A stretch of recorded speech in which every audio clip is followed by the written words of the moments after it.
Hello friends, मैं VP स्टारना गुरु coaching centre के channel पर मैं आप सभी का स्वागत करता हूं। तो दोस्तों, जैसे मैंने आपसे कहा था कि नेक्स्ट वीडियो में हम ब्रह्मपुत्र नदी तंत्र पढ़ेंगे और नदी तंत्र के बारे में हम अच्छी तरह से जानेंगे ताकि चीजें हमें समझ में आ जाए। तो दोस्तों, हम इस तरह से पढ़ेंगे कि एक बार चीज हम अच्छे से समझ लें तो हमारे माइंड में बैठ जाए। ब्लड जो आपका जीएस है, जीएस आपके दिमाग में नहीं ब्लड में बहेगी। जी हाँ, तो आइए सबसे पहला बात आती है ब्रह्मपुत्र नदी तंत्र। तो दोस्तों, ये नदी तंत्र क्या होता है? तो देखिए, एक नदी से दूसरी नदी, दूसरी नदी से तीसरी नदी, यानी कि नदियां जुड़ते जाना, एक नदी से अधिक नदियां किसी बड़ी नदी में जुड़ते जाना, तो वो तंत्र कहलाता है। तो इसीलिए हम जो करेंगे ब्रह्मपुत्र नदी तंत्र करेंगे। तो आइए दोस्तों, उसी के साथ चलते हैं। तो देखिए, जो ब्रह्मपुत्र नदी है, मैं उससे पहले की दो नदियां मैं आपको बता चुका हूं स्टूडेंट्स सभी को। तो देखिए, जो हमारा ब्रह्मपुत्र नदी है वो इधर स्थित है। ब्रह्मपुत्र नदी कहां पे स्थित है? तिब्बत में। तो आइए पहला प्रश्न करते हैं अभी यहां पे। ब्रह्मपुत्र नदी, ब्रह्मपुत्र नदी तिब्बत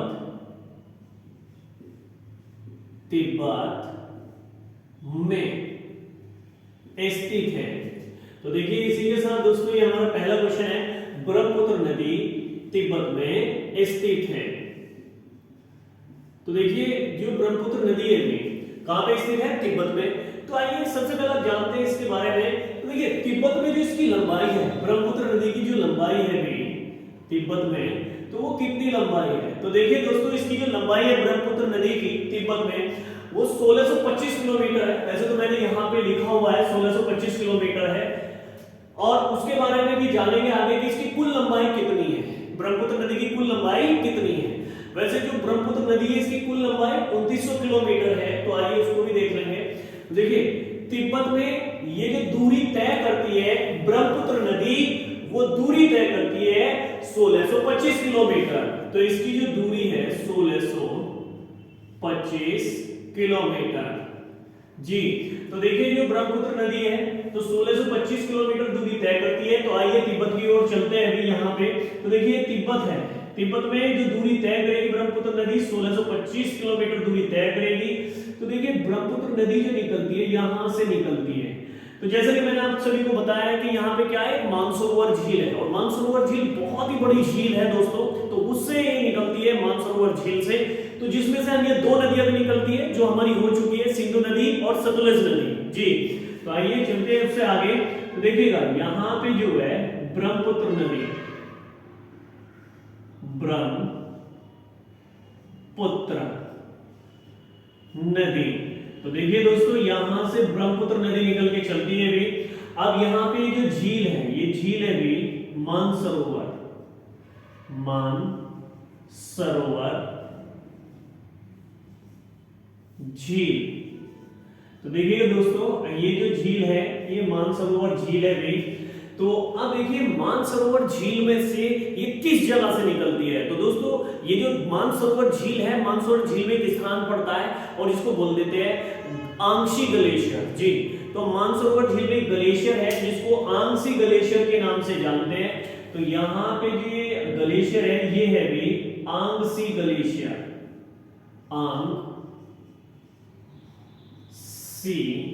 आंगसी ग्लेशियर। तो देखिएगा दोस्तों, आंगसी ग्लेशियर से ब्रह्मपुत्र नदी निकल के चलती है। तो इस पे हम क्वेश्चंस कर सकते हैं। इस पे यहाँ पे नंबर 2 क्वेश्चन है हमारा, ब्रह्मपुत्र नदी, ब्रह्मपुत्र नदी, ब्रह्मपुत्र नदी मानसरोवर, मानसरोवर झील, ब्रह्मपुत्र नदी मानसरोवर झील के आंगसी ग्लेशियर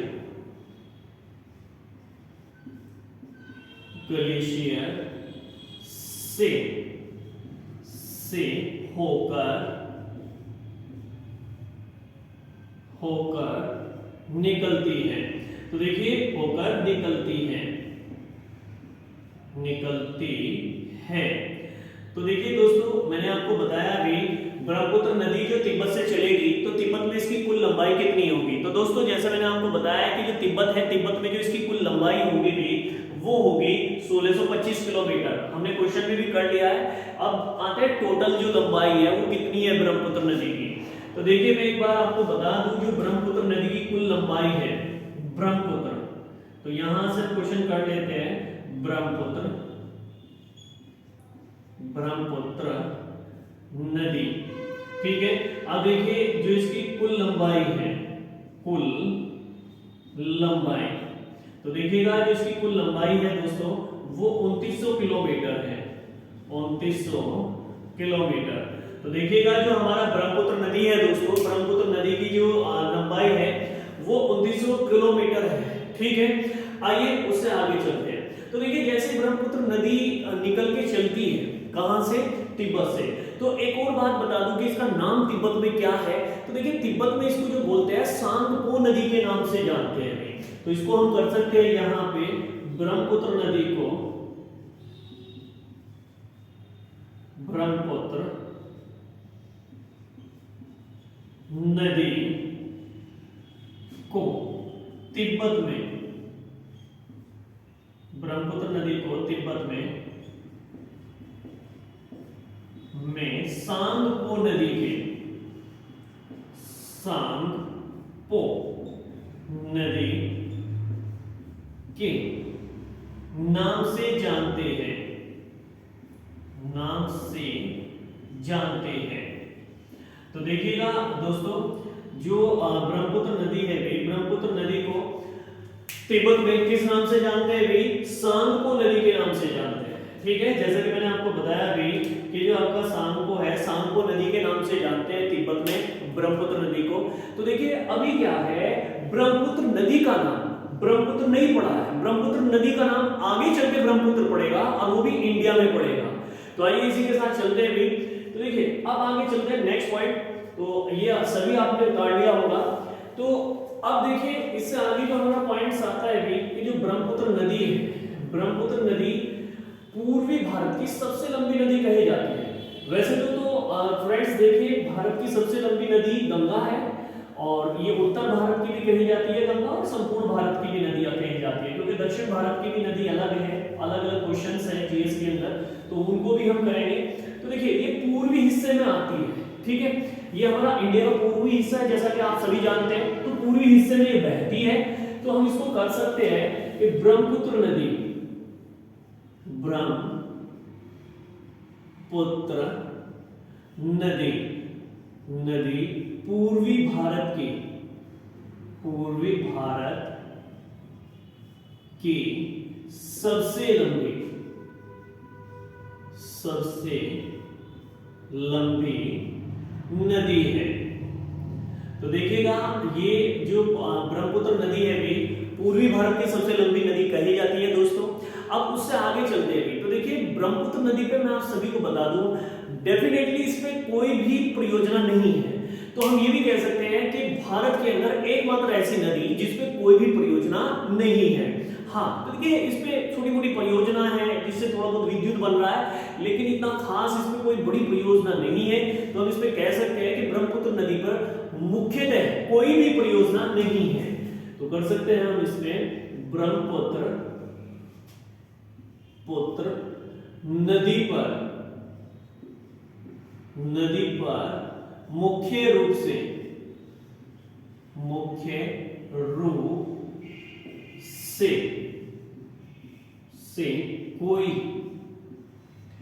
कोई भी बड़ी या कोई भी कर सकते हैं कोई भी परियोजना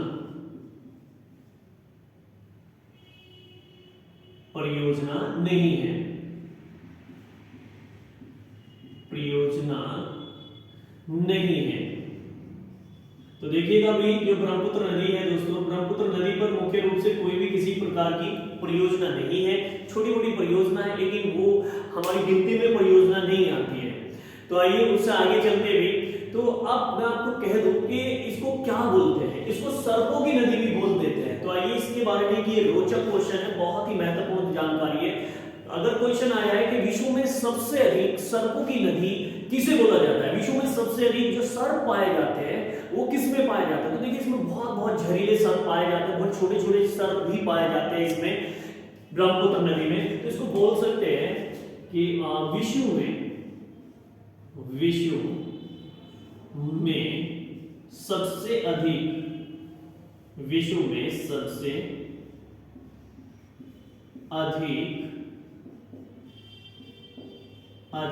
सर्पों वाली नदी। तो देखिएगा जो ब्रह्मपुत्र नदी है भी विश्व में सबसे अधिक सर्पों वाली नदी कही जाती है और इसमें सबसे अधिक सर्प पाए जाते हैं ब्रह्मपुत्र नदी में। तो आइए अब इससे आगे बढ़ते हैं। तो अब देखो जो ये ब्रह्मपुत्र नदी है तो दोस्तों ये कहां से किस प्रकार आती है, कैसे चलती है, इसको देखते हैं भी। तो देखिए ब्रह्मपुत्र नदी जो आना स्टार्ट करती है, यहां से चली ब्रह्मपुत्र नदी और इस प्रकार से ऐसे ऐसे होते हुए ये आगे की ओर बढ़ रही है ब्रह्मपुत्र नदी और यहाँ पे आती है। ठीक है, तो अब देखिए यहाँ पे भारत में प्रवेश करेगी ब्रह्मपुत्र नदी। तो मैं आप सभी को बता दूं कि भारत में किस राज्य से प्रवेश करती है ब्रह्मपुत्र नदी। तो देखिएगा भारत का ये अरुणाचल प्रदेश राज्य है, अरुणाचल प्रदेश। ठीक है, तो देखिए ये भारत का अरुणाचल प्रदेश राज्य है, तो यहां पे ये आके प्रवेश करती है कौन सी नदी, ब्रह्मपुत्र नदी। तो देखिएगा इसमें हमारा क्वेश्चन बनता है अभी दोस्तों, इसको देखते हैं अभी। ब्रह्मपुत्र नदी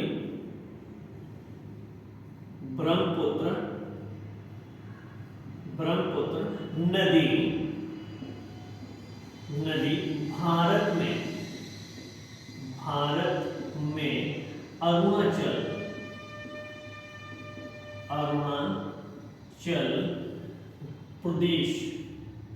प्रदेश राज्य से प्रवेश करती है।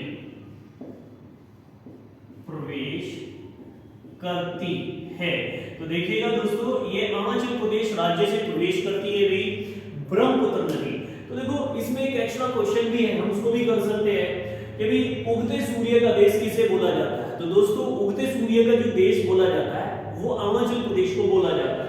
तो इसको हम कर सकते हैं उगते सूर्य का राज्य है। तो देखिए भारत में सबसे पहले जो सूर्य उगता है वो अरुणाचल प्रदेश में उगता है। तो हम इसको ये भी कर सकते हैं भारत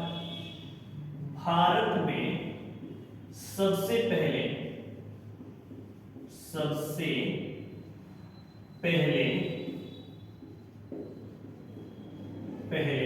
सूर्य उगने वाला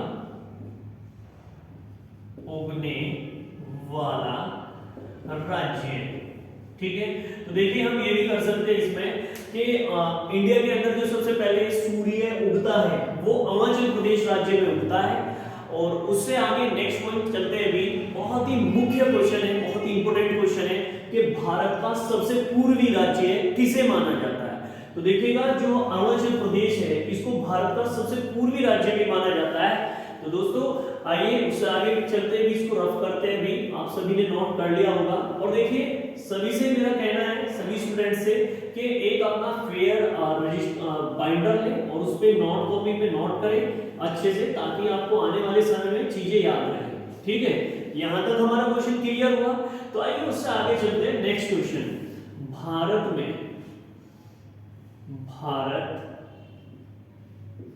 भारत का सबसे पूर्वी राज्य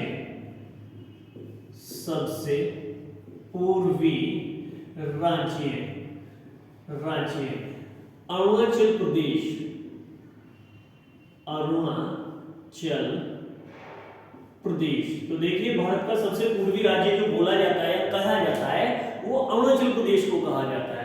तो आइए उससे आगे चलते, उससे आगे की ओर बढ़ते हैं भी दोस्तों।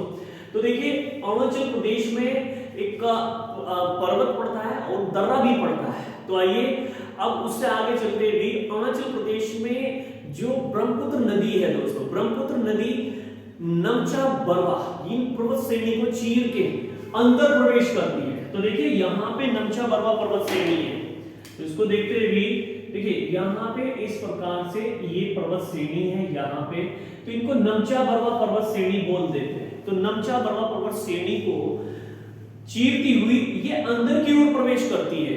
तो आइए उससे आगे चलते हैं भी। ब्रह्मपुत्र नदी भारत में नमचा बरवा पर्वत श्रेणी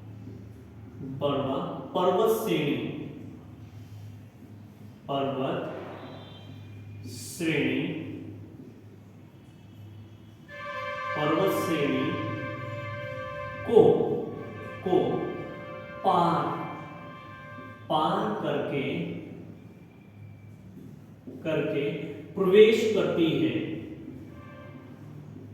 प्रवेश करती है। तो देखिए दोस्तों, ये नमचा बरवा पर्वत श्रेणी को पार करती है, प्रवेश करती है।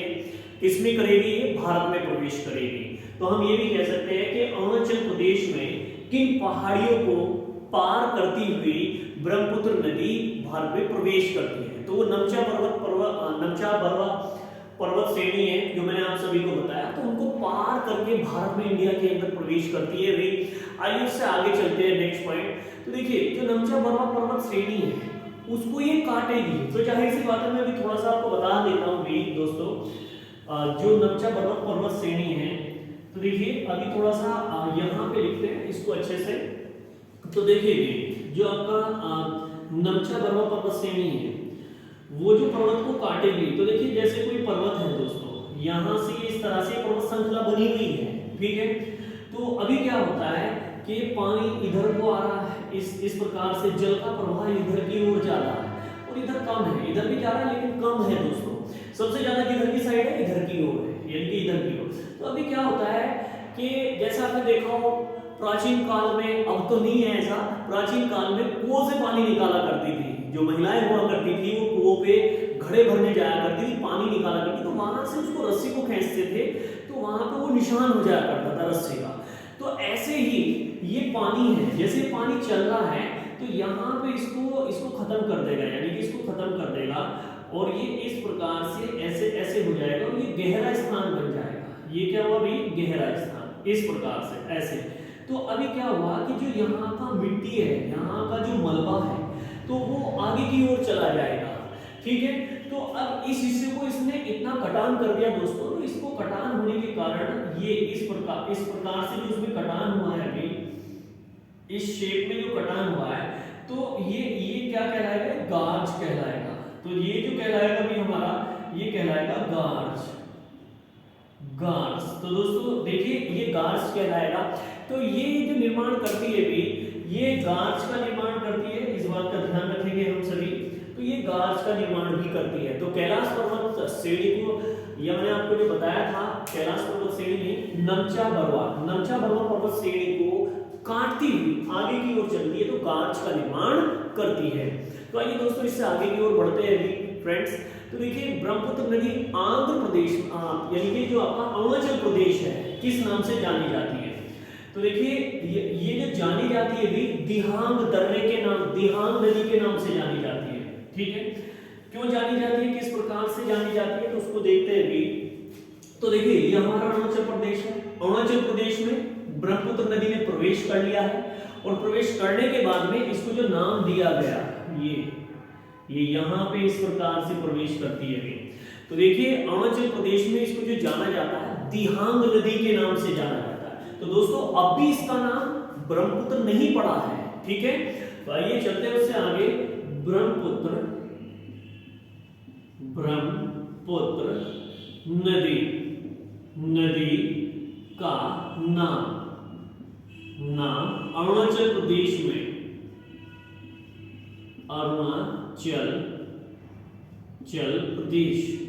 प्रदेश में, तो देखिएगा दिहांग नदी का, ब्रह्मपुत्र नदी का नाम अरुणाचल प्रदेश में दिहांग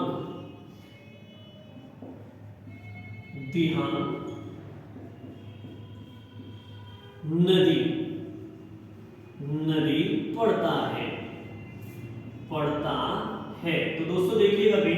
ये दिहांग नदी पड़ता है अभी, किसमें पड़ता है अभी? अरुणाचल प्रदेश में। अब जैसे ये दिहांग नदी पड़ता है अरुणाचल प्रदेश में दोस्तों, तो देखिए अभी क्या होता है कि वहां पे एक दिहांग दर्रा भी है, ठीक है। ये दिहांग दर्रे के पास से जैसे निकल के जाती है तो वहां पे इसको दिहांग नदी के नाम से जानते हैं अरुणाचल प्रदेश में। जी हाँ, तो अब देखिए अब मैं आपको उससे आगे बताता हूँ। देखिए दोस्तों, ये जो आगे की ओर बढ़ती है भी नदी, ब्रह्मपुत्र नदी आगे की ओर मूवमेंट करती है। तो आइए उससे आगे चलते हैं भी कि जो ब्रह्मपुत्र नदी है, ब्रह्मपुत्र नदी असम में जैसे ही प्रवेश करती है तो उसको किस नाम से जाना जाता है? तो आइए दोस्तों, यहां से ये इधर की साइड ऐसे ऐसे ऐसे ये ब्रह्मपुत्र नदी ने यहाँ पे प्रवेश किया असम में, तो असम में किस नाम से उसको जानते हैं? तो देखिएगा, ब्रह्मपुत्र, ब्रह्मपुत्र नदी, नदी को, तो देखिए ब्रह्मपुत्र नदी को असम में आने पर ब्रह्मपुत्र नदी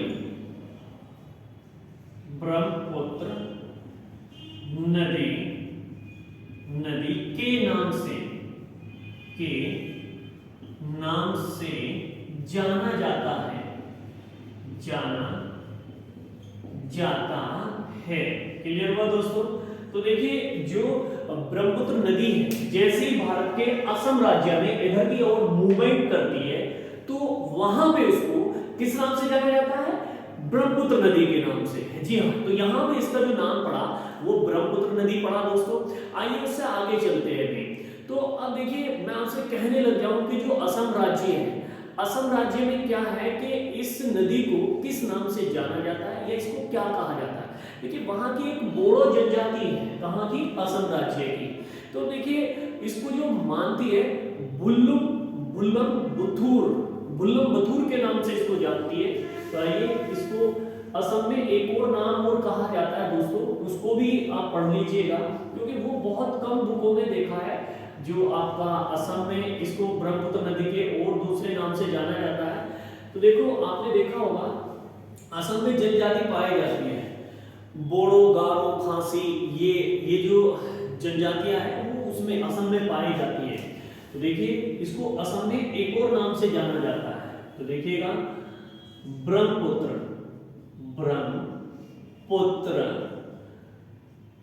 नदी को असम में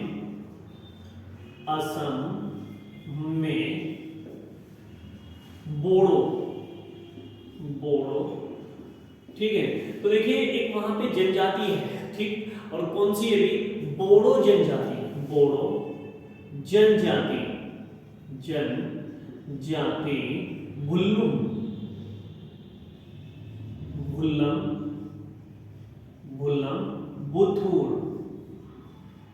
बुथुर के नाम से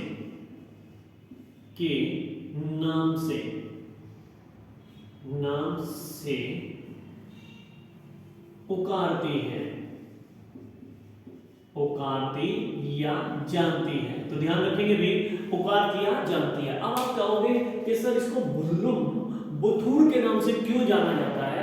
तो दोस्तों देखिए इसमें क्या होता है, जो आपका पानी जो गिरता है, पानी हो या कोई झरना हो, किसी आप पर्वत के पास में चले जाओ दोस्तों, तो वहां पे जो पानी ऊपर से नीचे की ओर गिरता है तो कल कल की आवाज करता है। तो जैसे ये आवाज करता है तो उसको उसके नाम पे, उसके आधार पर उसको बुल्लम बुथुर नाम दिया गया है दोस्तों। तो इस नाम से इसको जानते हैं। तो ये कौन सी जनजाति कहती है? बोडो। आइए उससे आगे चलते हैं अभी दोस्तों। तो देखिए अब उससे आगे नेक्स्ट पॉइंट है हमारा कि ये जो नदी है जैसे पहाड़ों के साथ ऊपर से वहां से पहाड़ों को काटती हुई आ रही है, ठीक है। मैंने आपको बताया भी नक्चा बर्वा पर्वत श्रेणी को काटती हुई आई, तो उसके साथ में जो मलबा आया, मिट्टी आई, कंक्रीट, पत्थर, वो सब आया, तो वो असम में भी आया। यहाँ से पानी का प्रेशर ज्यादा है, ठीक है। अब भी असम में पानी का प्रेशर ज्यादा है। तो अब जैसे ही ये मेघालय में प्रवेश करेगी, तो देखिएगा जैसे ये मेघालय में प्रवेश करती है तो वहां पे क्या होता है, इसके साथ में जितना भी अवसाद आता है कटकर, तो वहां पे क्या आ जाती है? बाढ़ आ जाती है। क्या आ जाती है दोस्तों? बाढ़ आ जाती है। आइए उससे आगे चलते हैं भी तो इसे क्या बोला जाता है, तो वहां पे जैसे बाढ़ आई तो वहां पे एक टापू बन जाता है, ठीक है, वो एक रूप ले लेता है टापू का। तो आइए देखते हैं उससे आगे, इससे आगे चलते हैं दोस्तों। तो आने वाले क्वेश्चन में देखते हैं, बहुत ही अच्छा क्वेश्चन है भी। तो जो मैंने आपको बताया था अभी, ब्रह्मपुत्र नदी, ब्रह्मपुत्र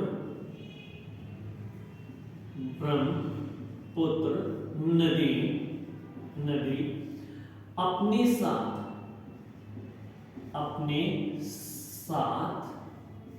अवसाद। तो देखिए दोस्तों, अवसाद जो बोला जाता है, अवसाद उसे बोला जाता है जो पानी के साथ में या जल के प्रवाह के साथ में मलबा आता है, तो उसको हम अवसाद बोलते हैं, ठीक है। तो अवसाद लाती है, अवसाद लाती है जिस कारण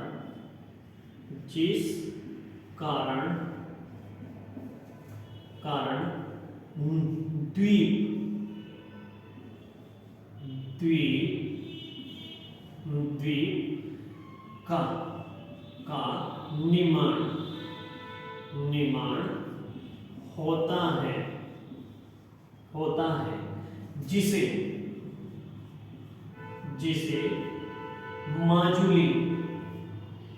जिसे माजुली नदी द्वीप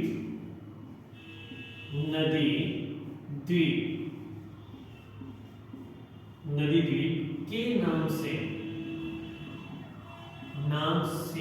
जाना जाता है। तो देखिएगा दोस्तों, जो ये हमारा नदी द्वीप बनता है, तो ये माजुली है, माजुली के नाम से जाना जाता है। तो वो क्या होता है अभी मैं आपको बताता हूँ दोस्तों, उससे आगे। तो देखिएगा, जैसे ही कोई ऊपर से पानी आ रहा है, सपोज दैट यहाँ पे क्या हुआ कि ये ऊपर से इस प्रकार से पानी आ रहा है, तो उसमें क्या हुआ कि उसके साथ में जो मलबा है वो भी आ रहा है, तो वो यहाँ पे आके इकट्ठा हो गया, ठीक है। तो जो धारा है वो एक धारा इधर हो जाएगी और एक धारा इधर आ जाएगी, ठीक। तो ये यहाँ पे इकट्ठा हो गया, तो एक टापू सा बन जाता है, तो जिसको नाम दिया गया माजुली का नदी द्वीप। जी, तो भारत का सबसे बड़ा जो नदी द्वीप माना जाता है वो माजुली का नदी द्वीप माना जाता है, और जिसको विश्व का सबसे बड़ा द्वीप बोल देते हैं। और ये जो बनता है वो कहाँ पे बनता है अभी, असम में लास्ट में आके बनता है अभी। तो देखिए, हम इसको क्वेश्चन को कर सकते हैं कि विश्व का, तो आइए इसे रफ करते हैं, आगे की ओर बढ़ते हुए, विश्व का सबसे बड़ा नदी द्वीप माजुली का नदी द्वीप, ठीक है। तो देखिए, माजुली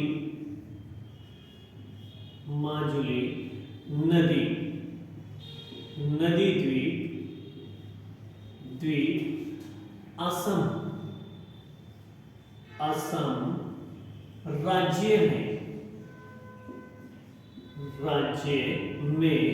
है। तो देखिएगा, ये कहां पे भी असम राज्य में है, जो विश्व का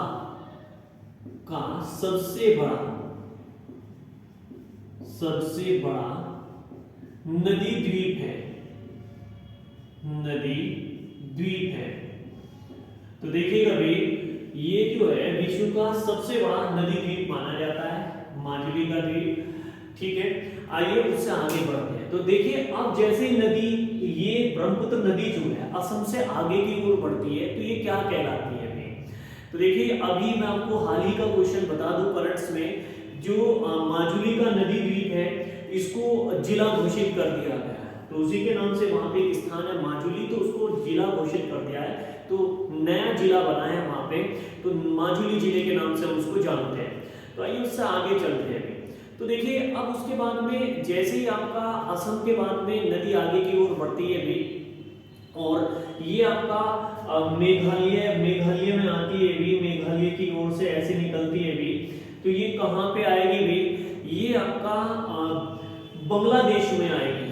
तो आइए दोस्तों उससे आगे चलते हैं भी, जैसे ये मेघालय के सीमावर्ती राज्यों से होते हुए इधर की ओर आती है, ये है हमारा बांग्लादेश। तो दोस्तों इसको जो बोलेंगे भी हम बांग्लादेश, बांग्लादेश, ठीक है। तो देखिए इसको हम बांग्लादेश बोलेंगे भी, और ये बांग्लादेश में प्रवेश करेगी भी, ठीक है। तो अब बांग्लादेश में किस नाम से जानी जाती है, किस प्रकार से जानी जाती है, उसको देखेंगे भी हम। तो अब उससे आगे बढ़ेंगे नेक्स्ट पॉइंट। अभी मैं आप सभी को बता दूं दोस्तों, इसको अच्छे से देखेंगे, बिल्कुल अच्छे से।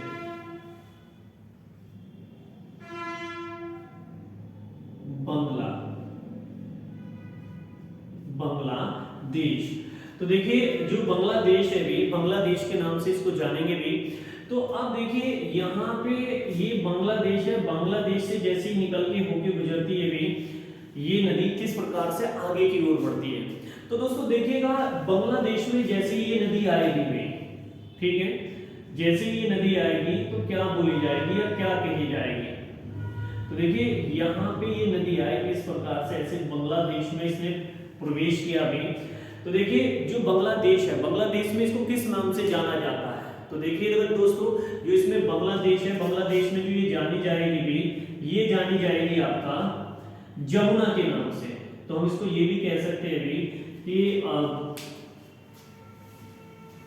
ब्रह्मपुत्र नदी बांग्लादेश में जमुना के नाम से जानी जाती है।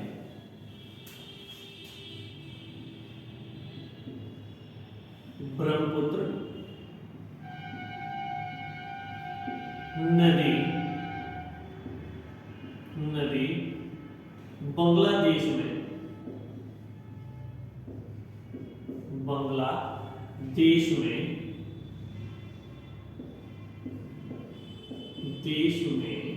जमुना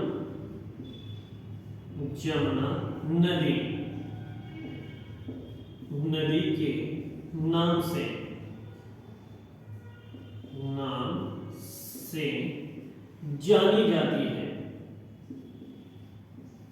जानी जाती है, तो देखिएगा दोस्तों जो ब्रह्मपुत्र नदी है वो बांग्लादेश में किस नाम से जानी जाएगी, तो वो जमुना के नाम से जानी जाएगी। जैसे ही आपका प्रवेश करती है भी बांग्लादेश में, तो ये जमुना के नाम से जानी जाती है। तो आइए इससे आगे बढ़ते हैं भी। अब देखिए बांग्लादेश में आपका गंगा और ब्रह्मपुत्र, ठीक है, ये किस स्थान पे मिलती है। तो देखिए बांग्लादेश में आपका गंगा नदी भी आती है भी, और गंगा को किस नाम से जाना जाता है भी, और किस प्रकार से क्या नाम पड़ता है भी। तो देखिएगा इधर की ओर से यहां से मूवमेंट करती है भी गंगा नदी। तो ये हुआ हमारा गंगा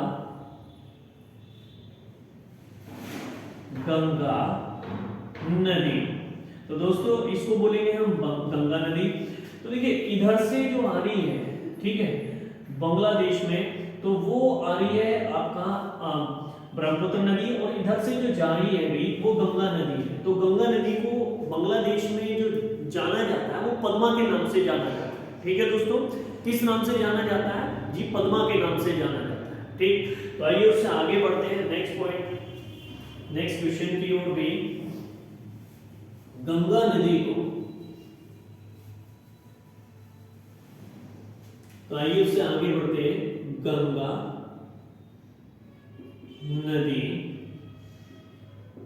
नदी को बांग्लादेश में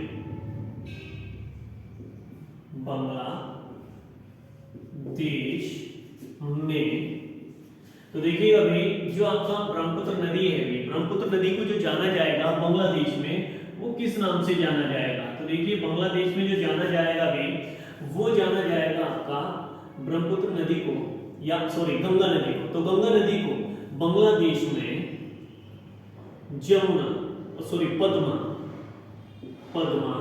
के नाम से जाना जाता है। तो देखिए जो आपका पद्मा है भी, पद्मा के नाम से इस नदी को जाना जाता है भी, गंगा नदी को। तो अब देखिए जो ब्रह्मपुत्र नदी है, ब्रह्मपुत्र नदी को किस नाम से जाना गया भी, जमुना के नाम से, और गंगा को किस नाम से जाना गया भी, वो जाना गया पद्मा के नाम से। तो दोस्तों आइए उससे आगे बढ़ते हैं। तो गंगा नदी और ब्रह्मपुत्र नदी वो कहाँ पे आके मिलती है भी? तो देखिए एक बांग्लादेश में भैरव बाजार है, अब ये इस प्रकार से ऐसे आती है और यहाँ पे ये मिल जाती है। तो देखिएगा भी गंगा गंगा नदी वे ब्रह्मपुत्र नदी बांग्लादेश में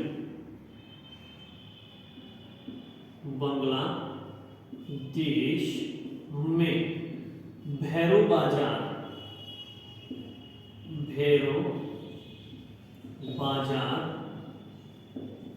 स्थान पर मिलती है। तो देखिएगा जो गंगा नदी है और जो आपका ब्रह्मपुत्र नदी है दोस्तों, भैरव बाजार पड़ता है बांग्लादेश में, वहां पे आके ये दोनों एक स्थान पे मिलती है।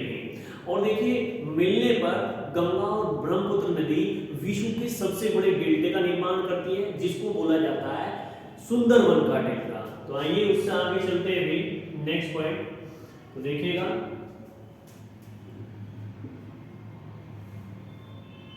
गंगा वे ब्रह्मपुत्र नदी गंगा वे ब्रह्मपुत्र नदी। तो आइए दोस्तों इसमें देखते हैं गंगा व ब्रह्मपुत्र नदी विश्व के सबसे बड़े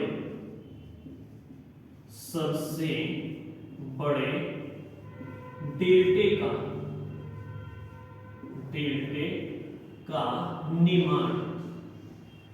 निर्माण करती है। तो देखिएगा भाई ये किस डेल्टे का निर्माण करेगी? ये करेगी सुंदरवन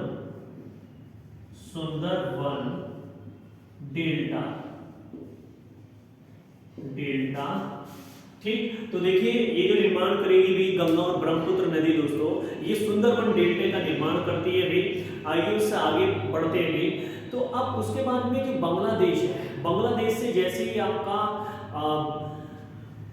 नदी बाहर की ओर आती है भी, और बाहर की ओर आने का मतलब है बंगाल की खाड़ी में। तो देखिए भी यहाँ पे जो है बंगाल, यहाँ पे आता है हमारा बंगाल की खाड़ी।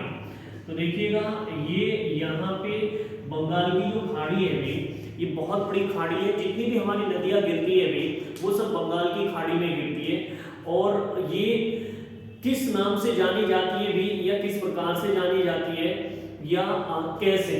तो देखिएगा जो बांग्लादेश से निकलती है ये नदी, कौन सी नदी? जो हमारी ब्रह्मपुत्र नदी है, तो ये मेघना के नाम से जानी जाती है। तो अब देखिए जैसे ही यहाँ से इस प्रकार से ऐसे ऐसे निकलेगी और बंगाल की खाड़ी में यहाँ पे गिर जाएगी, यानी कि इसका विलय हो जाएगा ब्रह्मपुत्र नदी का। तो ये किस नाम से जानी जाएगी? मेघना के नाम से। ठीक है, तो आइए उससे आगे चलते हैं। नेक्स्ट पॉइंट, ब्रह्मपुत्र नदी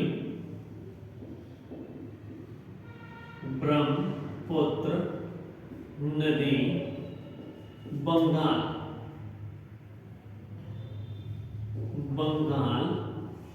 की खाड़ी में गिरने से पहले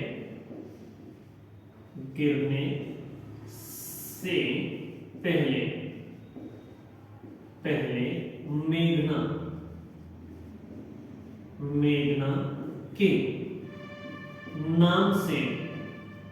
नाम से जानी जाती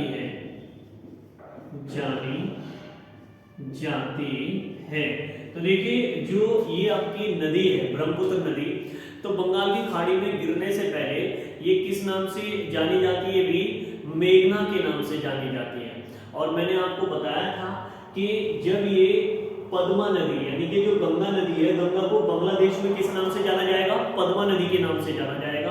तो पद्मा नदी के साथ ये मिलने पर फिर ये अपना नाम बदल लेती है, चेंज कर लेती है बंगाल की खाड़ी में गिरने से पहले। तो फिर इसका नाम जो पड़ता है दोस्तों वो मेघना पड़ता है। ठीक है, जो मैंने आपको इसमें बताया मेघना, तो मेघना नदी के नाम से जानी जाती है और यहाँ पे इसका अंत हो जाता है ब्रह्मपुत्र नदी का। तो दोस्तों आप मुझे बताएंगे कि आपको कितना समझ में आया और हमारी क्लास कैसी लगी।